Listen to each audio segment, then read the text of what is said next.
എനിക്ക് ഫീമെയിൽ വോയിസസിൽ തന്നെ എൻ്റെ ഏറ്റവും ഫേവറേറ്റ്, നമ്മൾ വീട്ടിലൊക്കെ പറയില്ലേ ഭയങ്കര രസമുള്ളൊരു വോയിസാണ്. അപ്പം ഞാൻ സ്കൂളിൽ, അപ്പം നമ്മൾ സ്കൂളിൽ ആർമിയൊക്കെ ഉണ്ട്, നിങ്ങളുടെ ജോബ് സംഗീത് മൃദുല. അപ്പം എൻ്റെ ഒരു എനിക്ക് ഭയങ്കര ഇഷ്ടമുള്ള വോയിസാണ് ഇപ്പോഴും. I really love your voice. Thank you Amritha. അപ്പം ആ ഒരു നമ്മുടെ ഒരു റിയാലിറ്റി ഷോ അവിടെ നിന്ന് അതിനു മുമ്പും കൊച്ചിലേ തുടങ്ങി യൂസ് ടു അല്ലേ? പിന്നെ സ്കൂൾ കലോത്സവങ്ങൾ. അതെ, സ്കൂൾ യൂത്ത് ഫെസ്റ്റിവൽസ് എല്ലാം കുട്ടിക്കാലം മുതൽക്കേ. കുട്ടിക്കാലത്തിലേ തുടങ്ങി പാട്ടുകാരി തന്നെ ആവണം എന്നുള്ളൊരു ചിന്തയുണ്ടായിരുന്നോ? എനിക്ക് പ്രത്യേകിച്ച് പ്ലാൻസും അങ്ങനെ അത് ഞാൻ പറഞ്ഞ, എൻ്റെ ബ്രദർ എൻജിനീയറാണ്. അപ്പം ബ്രദറിനെ പോലെ തന്നെ ഞാനും, എനിക്ക് പഠിക്കാൻ ഇഷ്ടമായിരുന്നു. അപ്പോൾ അതുകൊണ്ട് നാച്ചുറലി എന്തായാലും സിബ്ലിങ്സ് ഉണ്ടാകുമ്പോൾ മൂത്ത ആളാകുമ്പോൾ നമ്മളെപ്പോഴും മൂത്ത ആൾ അങ്ങനെയാണ്, ബ്രദർ എങ്ങനെയാണ്, അപ്പം അങ്ങനെ ചെയ്താലോ. അപ്പം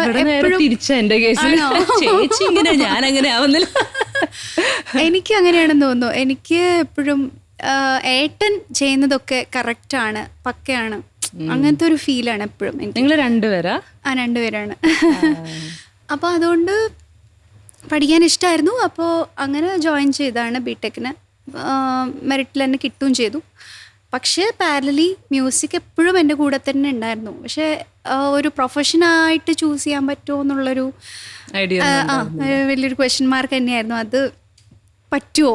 അപ്പം ഞാൻ ഹയർ സ്റ്റഡീസിന് പ്ലാൻ ചെയ്ത് നിൽക്കുമ്പോഴാണ് ഷോ വന്നത്. അതായത് വർക്ക് ചെയ്യേണ്ട ഒരു അവസ്ഥ വന്നിട്ടില്ല അല്ലേ? അപ്പം ഈ ഫിലിം മ്യൂസിക്കിലേക്ക്, പ്ലേ ബാക്കിങ്ങിലേക്കുള്ള അതെങ്ങനെയായിരുന്നു ഉണ്ടായിരുന്നത്? ഞാനൊരു ഷോയിൽ പാർട്ടിസിപ്പേറ്റ് ചെയ്തുകൊണ്ടിരിക്കുന്ന സമയത്താണ് അതിന് അൽഫോൺസ് സാർ ഉണ്ടായിരുന്നു ജഡ്ജിങ് പാനലിൽ. അപ്പോൾ അൽഫോൺസ് സാർ മ്യൂസിക് ചെയ്തിട്ടുള്ള ഒരു മൂവിയായിരുന്നു ബിഗ് ബി. അപ്പോൾ അതിലാണ് ഞാൻ എൻ്റെ ഡെബ്യൂ സോങ് ബിഗ് ബിയിലായിരുന്നു. പിന്നത്തെ ഒരു ജേർണി എങ്ങനെയായിരുന്നു? നെക്സ്റ്റ് ഡേ ആയിരുന്നു ഗോൾ എന്ന് പറഞ്ഞൊരു മൂവിക്ക് വേണ്ടി അഭിനയിച്ചിട്ടില്ലേ? സീക്വൻസ് അഭിനയിക്കാനുള്ള താല്പര്യമൊക്കെ ഉണ്ടോ? അഭിനയിക്കാനുള്ള അത് വേറെ തന്നെ ഒരു ടാലന്റ് വേണമല്ലോ, അതിനായിട്ടുള്ളൊരു. അല്ല, എനിക്ക് തോന്നിയിട്ടില്ല എനിക്ക് അങ്ങനെ ഒരു ടാലന്റ് ഉണ്ടോയെന്ന്. അത് തന്നെ വേറെ തന്നെ ഒരു ടാലന്റ് ആണല്ലോ. സിംഗിങ് എന്ന് പറയുമ്പോൾ എനിക്കറിയാം, ഐ എം കോൺഫിഡൻറ്റ്. പക്ഷെ ഇത് എങ്ങനെയാവും എന്നറിയില്ല. അങ്ങനെ ഒരു ചിന്തയൊന്നും പോയിട്ടുമില്ല? അങ്ങനെ അങ്ങോട്ട് പോയിട്ടില്ല. അങ്ങനെ ഞാൻ അതിനു വേണ്ടി എഫേർട്ട് ഇട്ടിട്ടൊന്നുമില്ല, അങ്ങനെ ഒന്നും ചെയ്തിട്ടൊന്നുമില്ല.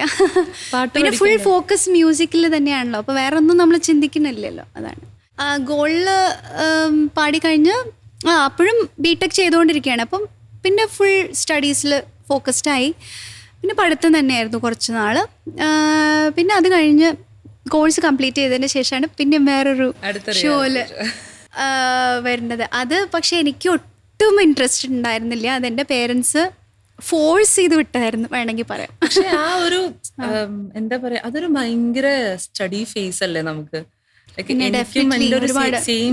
ആയതുകൊണ്ട് ഇന്നിപ്പോ നമ്മൾ നിൽക്കുന്ന ഒരു പൊസിഷനിലേക്ക് അതിലത്തെ ഒരുപാട് ലേണിങ്സ്. അതെ അതെ, തീർച്ചയായിട്ടും. അപ്പോൾ ഒരുപാട് വളരെ നല്ല എക്സ്പീരിയൻസ് തന്നെയായിരുന്നു. ഒരുപാട് ഇമ്പ്രൂവ്മെൻ്റ് ഈ ഷോസിൽ പാർട്ടിസിപ്പേറ്റ് ചെയ്ത സമയത്ത് എൻ്റെ ഒരു ഇൻട്രാക്റ്റീവ് ലെവൽ, ഇപ്പം ഓഡിയൻസായിട്ട് എങ്ങനെയാണ് ഐ ടു ഐ കോണ്ടാക്ട്, ഇങ്ങനെയുള്ള കുറേ ഫാക്ടേഴ്സ് ഉണ്ട് ലൈവ് പെർഫോമൻസസിൽ എന്നുള്ളത് ഈ ഷോസിലൊക്കെ വന്നതിൻ്റെ ശേഷമാണ് എനിക്ക് മനസ്സിലായത്. ഈ റിയാലിറ്റി ഷോ കഴിഞ്ഞതിൻ്റെ ശേഷമാണ് അതിൻ്റെ ഇടയിൽ തന്നെ ശരത് സാറിൻ്റെ ഒരു മൂവിക്ക് വേണ്ടി പാടി ഇവൻ മേഘരൂപൻ. പിന്നെ അത് കഴിഞ്ഞപ്പോൾ എനിക്ക് projects back to back luckily വന്നു. കളിമണ്ണ്, അതെ. അത് പാടിയ സമയത്ത് എന്തായിരുന്നു അതിൻ്റെ ഒരു കഥ? പാടിയ സമയത്ത് സാർ പറഞ്ഞിട്ടുണ്ടായിരുന്നു അത് ഒരു ട്രാക്ക് ആവാം, അങ്ങനെ ഒരു പോസിബിലിറ്റി ഉണ്ട്. സാർക്ക് അഷ്യൂർ ചെയ്യാൻ പറ്റുന്നുണ്ടായിരുന്നില്ല. അപ്പോൾ എൻ്റെ വോയിസ് ആയിരിക്കും ഫൈനൽ ട്രാക്കിൽ ഉണ്ടാവുക എന്നുള്ളത്. അത് ഒരു ക്യാരക്ടറിന്റെ ഒരു ഇതിനെ കൊടുക്കുന്ന ഒരു വോയിസ് ആണ്. So your voice should be like young, ഒരു സ്വീറ്റ് ടെൻഡർ വോയിസ് അല്ലേ?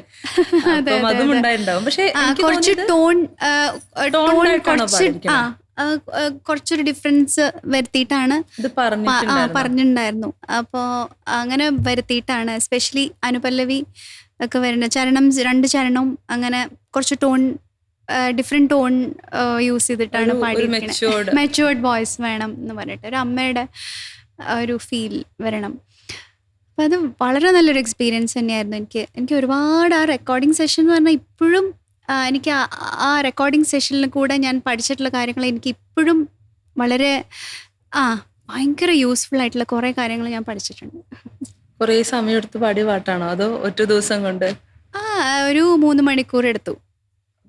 ഒറ്റ ദിവസം വന്നെടുത്ത് ഫിനിഷ് എടുത്തു അത്രേ. പാടിയപ്പോ വിചാരിച്ചിരുന്നോ ഇതിനിങ്ങനെ ഇത്രയും ഒരു റീച്ച് ഉണ്ടാവുമെന്നും അവാർഡ് കിട്ടുമെന്നോ എന്തെങ്കിലുമൊക്കെ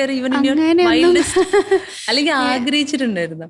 പാടുന്ന സമയത്ത് സത്യം പറഞ്ഞാൽ എൻ്റെ മൈൻഡ് ഫുള്ള് എങ്ങനെയെങ്കിലും ഈ പാട്ടൊന്ന് നന്നായിട്ട് പാടി ഇറങ്ങിയാൽ മതി എന്നുള്ളതാണ്. കാരണം സാറ് ഓൾറെഡി പറഞ്ഞിട്ടുണ്ടായിരുന്നു, ഇതിപ്പോൾ എൻ്റെ കയ്യിലല്ല, ഫൈനൽ ഡിസിഷൻ ബ്ലെസ്സി സാറാണ് എടുക്കേണ്ടത്, മൃദുലയുടെ വോയിസ് തന്നെ യൂസ് ചെയ്യണമെന്നുള്ളത്. അപ്പോൾ ഫുൾ എൻ്റെ ഫോക്കസ് മുഴുവൻ പാട്ടിൽ, അതിൽ മാത്രമേ ഉണ്ടായിരുന്നുള്ളൂ.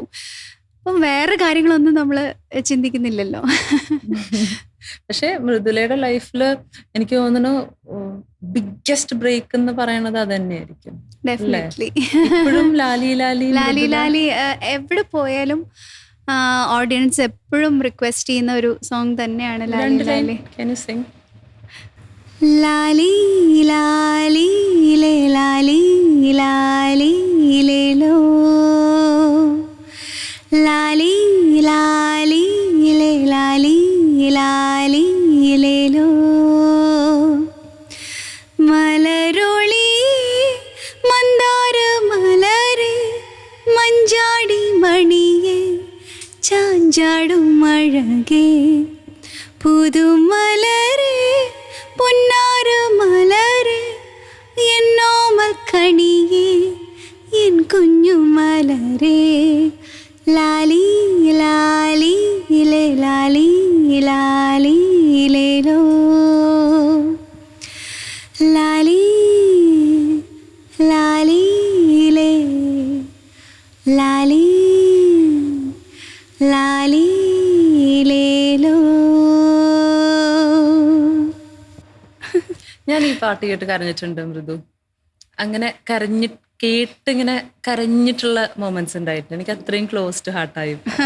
എനിക്ക് അങ്ങനെ മോളുള്ള സമയത്താണ്, മോളുണ്ടാവണതിന്റെ മുമ്പ് പാടിയ പാട്ടാണ് അല്ലേ? പാടിയിട്ടുണ്ടോ? എന്നിട്ട് മോള് പാടി ഉറക്കിയിട്ടൊക്കെ ഉണ്ടോ? അവള് എനിക്ക് തോന്നുന്നു 3rd ട്രൈമസ്റ്റർ ആയപ്പോൾ തന്നെ ഭയങ്കര കിക്കൊക്കെ ആയിരുന്നു അവള് വയറ്റിൽ, ഭയങ്കര വയലൻ്റ് ആയിരുന്നു.